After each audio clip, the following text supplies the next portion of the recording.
सोच विचार मीडिया, सोच आपकी, नजरें हमारी।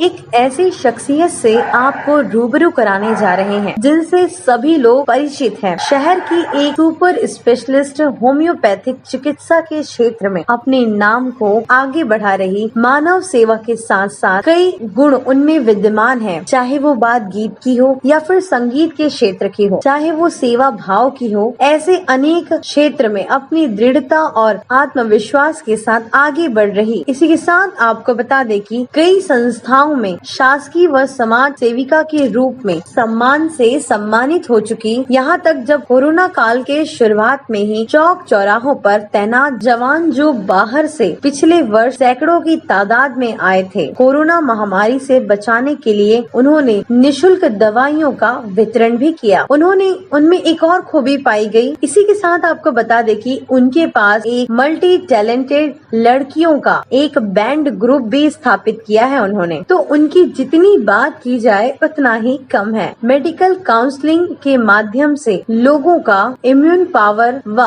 मानसिक स्थिति को भी स्ट्रॉन्ग बनाने वाली गरीब लोगों को कोरोना महामारी से बचाने के लिए निशुल्क दवाइयों का वितरण कर रही। पुलिस प्रशासन, ऑटो रिक्शा मजदूरों को निडर होकर कोरोना से बचाव की दवाइयों को निशुल्क वितरण करती। आज भी चौक चौराहों पर जहां उन्हें देख लिया जाता है तो पहचान लिया जाता है। जी हाँ, हम बात कर रहे हैं डॉक्टर नीता शर्मा की, जो अपने आप में एक सम्माननीय महिला है। वर्तमान में Neeta Sharma homeopathic research scientist के रूप में राजधानी में साइंटिस्ट के रूप में हैं। तो चलिए आपको उनसे सोच विचार मीडिया और छत्तीसगढ़ स्वाभिमान संस्थान के अध्यक्ष डॉक्टर उदयभान सिंह चौहान से चर्चा करती हुई रायपुर की super specialist doctor Neeta Sharma से आपकी मुलाकात कराते हैं।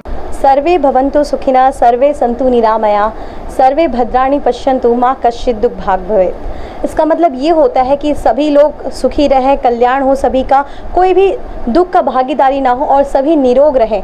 तो क्या हम सभी निरोग हैं? नहीं ना। तो फिर निरोग कैसे हो? क्या दवाइयाँ लगातार चलती जाए? दवाइयाँ का अंत होगा या व्यक्ति का? इसका उत्तर हम जानेंगे। छत्तीसगढ़ स्वाभिमान संस्थान और सोच विचार मीडिया आज पहुंची है, स्वाभिमान संस्थान अध्यक्ष। तो आज हम जानेंगे कि आज हमारे साथ मेहमान कौन आई हैं और आज आपको क्या जानकारी नहीं मिलने वाली है। इस कोरोना काल में क्या आप दवाइयों से मुक्ति पा सकते हैं जीवन भर के लिए? तो आज की मेहमान के बारे में हमारे स्वाभिमान संस्थान के अध्यक्ष स्वयं बताएंगे। तो मिलते हैं डॉक्टर उदयभान सिंह चौहान जी से। सेवा जोहार। मैं सोच विचार मीडिया कि जो आज यहाँ पहुँची है और हमारे बीच जिस तरह से ममता सोनी ने पहला ही उसमें कहा है, जो परिचय दिया है, उस परिचय की जो अतिथि भी आज उन्हीं के विषय के अनुसार से हमारे बीच अतिथि उपस्थित हुई हैं, जिनका नाम है डॉक्टर नीता शर्मा। आज नीता शर्मा ही आपको बताएंगे हमारे सुनने वाले देखने वाले दर्शकों को कि जो कोरोना कोविड महामारी चल रही है, आज ये दूसरा दौर चल रहा है। और हम सर्वप्रथम मैं नीता शर्मा जी से ये हमारा सवाल है कि जो कोरोना महामारी में जैसे हमको जानकारी मिली माध्यमों से, अखबारों के और किसी माध्यमों से, कि आप पिछले वर्ष जो है, जो हमारे जवान लोग चेक पोस्ट में, नाका में या बस्तियों में जो ईटा भट्टी में काम, ऐसे जगह आपने कोरोना कोविड की दवाइयाँ वितरित की हैं। तो जहाँ तक पता चला है मुझे कि दुर्ग है, महासमुंद है, राजनांदगांव है, बिलासपुर है और रायपुर महानगर निगम, ये सब जगह आपने दवाइयों का निःशुल्क वितरण किया है। तो वो वितरण जो दवाइयों का किया है या उनको जिनको भी दवाइयाँ आप दिया है, आपकी जानकारी में क्या वैसे पेशेंट लोग कोरोना पॉजिटिव हुए थे कि नहीं हुए थे, इस बारे में बताएं।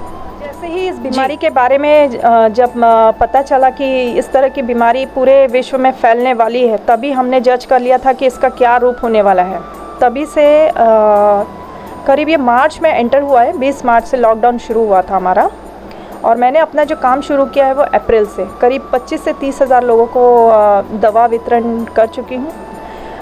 उसका जो मेन जो प्रेरणा बोलना चाहिए आप, है ना, वो ये रहा है कि देखिए, जब कोई लड़ाई लड़ी जाती है ना, तो कुछ सोल्जर्स जो होते हैं बहुत अंदर काम कर रहे होते हैं और कुछ सोल्जर्स होते हैं जो बाहर जाके काम करते हैं। तो मैंने इसको एज अ वॉर ही लिया है इस कोरोना को, क्योंकि मुझे पता था ये वॉर का रूप ले लेगा, जिसको हम कहते हैं बायो वॉर, यानी कि जैविक वॉर क्या कहा जाता है, और ये वही लड़ाई चल रही है। तो ये सोच आई कि कुछ लोग अंदर काम करें तो मैं क्यों ना बाहर की जो ग्राउंड लेवल पे जो पुलिस वाले हैं उनको जब तपती धूप में वो लोग बरसते पानी में और ठंड में जब वो लोग काम करते थे तो बट नेचुरल एक ह्यूमैनिटी होती है। एक डॉक्टर तो हूँ, उसके अलावा एक ह्यूमन बीइंग भी हूँ, तो मुझे बहुत दया आती थी उन लोगों को देख करके। हालांकि सब अपने अपने चैम्बर्स में काम कर रहे हैं, लेकिन उनको देख के रहा नहीं गया। एक बार तो एक जो महिला पुलिस वाली हैं वो लोग इतने परेशानियों में उन लोग ने काम किया, उनके छोटे छोटे बच्चों को छोड़ के आते थे। वो अपनी बात बताते थे कि हम लोग मतलब खाना बनाने के लिए भी, बच्चों को खिलाने के लिए भी समय नहीं है और बहुत बुरी परिस्थिति से हम गुजर रहे हैं। इस परिस्थिति को देख करके मुझे अंदर बहुत तकलीफ़ पहुंची।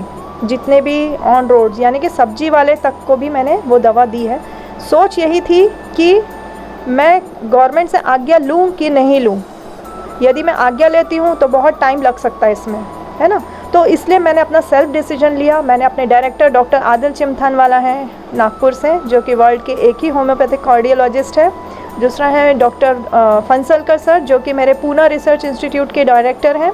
उनसे मैंने चर्चा करके जो हमने निष्कर्ष निकाला, जो दवा निकली रिसर्च से, मैंने उसको फिर सारे पुलिस थानों में मैक्सिमम जा कर के डिस्ट्रीब्यूट किया। खाली डिस्ट्रीब्यूट ही नहीं, उन्हें समझाते हुए कि इसका कैसा असर होता है और आप अपने डर को और भय को कैसे आपको मैनेज करना है। क्योंकि पुलिस ट्रेनिंग में क्या होता है ना कि आपको फिज़िकल ट्रेनिंग भी दी जाती है, मेंटल ट्रेनिंग भी दी जाती है, लेकिन ट्रेनिंग के बावजूद भी हम इंसान हैं, हमारे अंदर सूक्ष्म लेवल पे डर रहता है।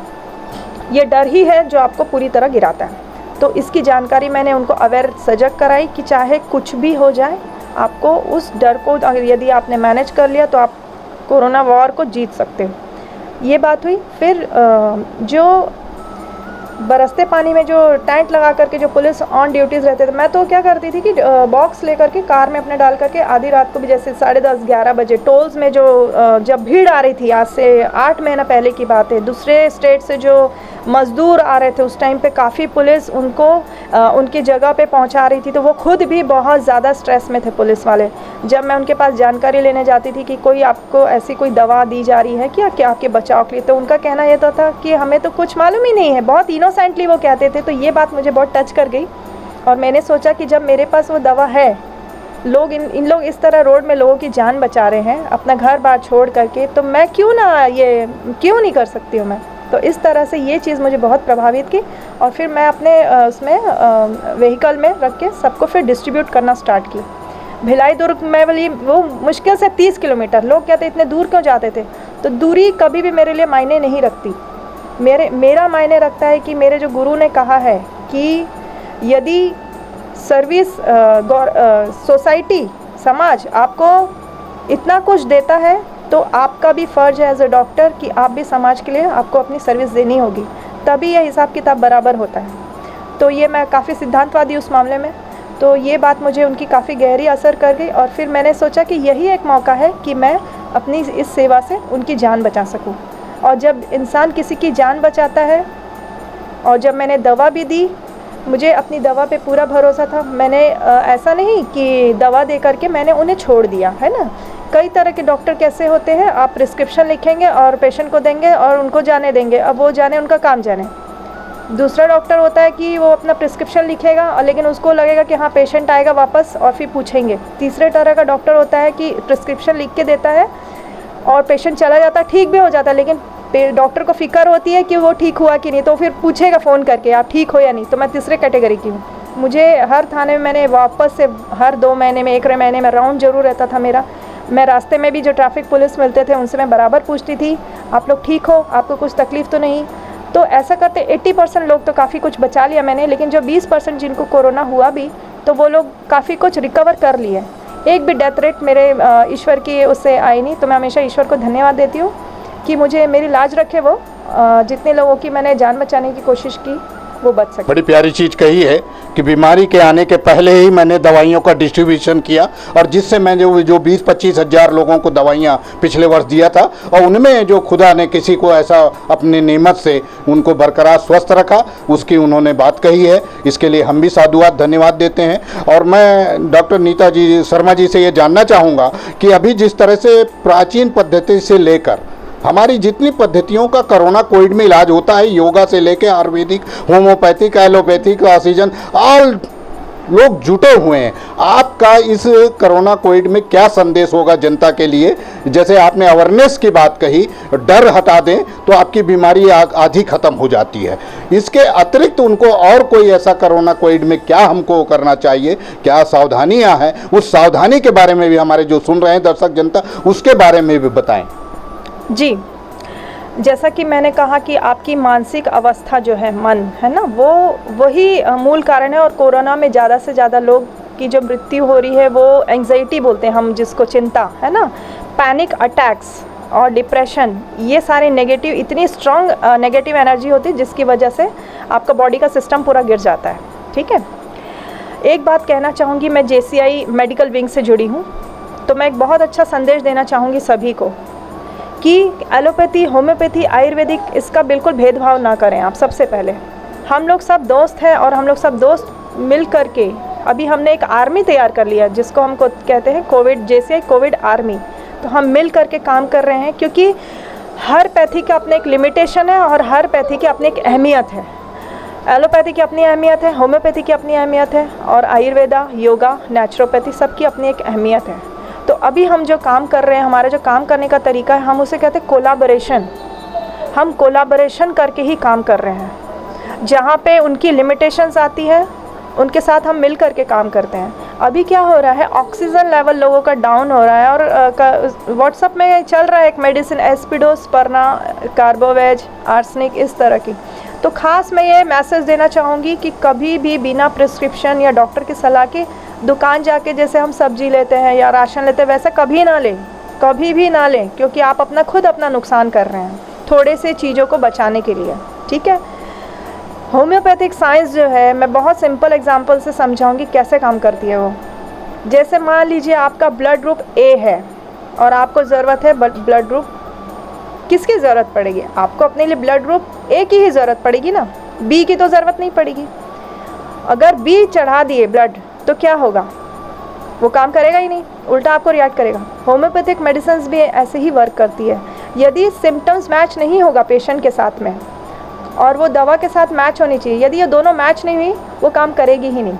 लेकिन इसका फ़ायदा एक बहुत अच्छा है कि वो साइड इफ़ेक्ट भी नहीं करती। यदि वो काम नहीं करेगी तो आपको नुकसान भी नहीं करेगी, इसलिए वो लोग ले रहे हैं। इसलिए कृपा करके आप लोग से विनती है, प्रार्थना है कि बिना प्रिस्क्रिप्शन, इवन एलोपैथिक भी देख रही हूँ मैं, प्रिस्क्रिप्शन डिस्प्ले हो रहे हैं, व्हाट्सअप में जाते, दुकान में दिखाते ऐसा। तो जी, मैं सोच विचार माध्यम की ओर से और स्वाभिमान संस्था की ओर से डॉक्टर उभय मान सिंह, आप लोगों को सभी की मैं आभारी हूँ जो मुझे यहाँ आने का आपने मौका दिया। तो मैं आपके सोच विचार मीडिया से यही अपील करूँगी इस प्लेटफॉर्म के थ्रू कि अपना स्वास्थ्य और अपनी खुशी, हमेशा खुश रहें, प्रसन्न रहें और अच्छे से मस्त रहें, क्योंकि जीवन बहुत मूल्यवान है। बहुत मुश्किल से हमें ये मानव शरीर मिला है, तो उसे ऐसे ही ना बर्बाद करें या ऐसे ही उसे मत जाने दें। आप उसका बहुत ख्याल रखें, पॉजिटिव रहें, पॉजिटिव एटीट्यूड के साथ। और यदि आप मेरी बातों से सहमत हैं तो आप मुझे लाइक करें, आप मुझे सब्सक्राइब करें, ताकि मैं आप लोगों की प्रेरणा से मैं और अच्छा कार्य करने में अपने कमिटमेंट के साथ उसे मैं और अच्छा क्रिएटिव वर्क अपने मेडिकल प्रोफेशन और मेरे म्यूज़िक की जो फील्ड है उसमें मैं कर सकूं। और सोशल फील्ड तो है ही है, उसमें मैं भी बहुत कुछ काम कर सकूं, क्योंकि प्रेरणा ही एक ऐसा स्रोत होता है जो आपको ऊर्जा देता है ताकि हम उसे बांट सकें, खुशियाँ बांट सकें। Thank you so much. ऐसी खबरों की बने रहिए हमारे साथ सोच विचार मीडिया में। नमस्कार।